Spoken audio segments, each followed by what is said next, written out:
بسم اللہ الرحمن الرحیم۔ السلام علیکم ورحمۃ اللہ وبرکاتہ۔ جان بوجھ کر کہہ کرنا۔ حضرت ابو ہریرہ رضی اللہ عنہ نے فرمایا کہ رسول اللہ صلی اللہ علیہ وسلم نے فرمایا، جان بوجھ کر کہہ کرنے سے روزہ ٹوٹ جائے گا، البتہ طبیعت کی خرابی سے خود بخود کہہ آ جائے تو اس سے روزہ نہیں ٹوٹے گا۔ نبی صلی اللہ علیہ وسلم نے فرمایا، جس کو خود کہہ آ جائے اس کا روزہ برقرار ہے، اس پر قضا نہیں، اور اگر اس نے جان بوجھ کر کہہ کی تو اس کو چاہیے کہ وہ قضا دے۔ حوالہ موجود ہے۔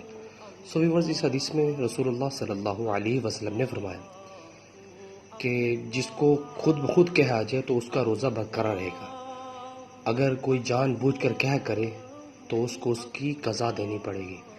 اللہ تعالیٰ سے دعا، اللہ تعالیٰ میں بھی اس احادیث پر عمل کرنے کی توفیق عطا فرمائے اور اپنی زندگی کو اسلام کے مطابق بسر کرنے کی توفیق عطا فرمائے۔ ویڈیو کو شیئر کریں۔ جزاک اللہ۔ السلام علیکم ورحمۃ اللہ وبرکاتہ۔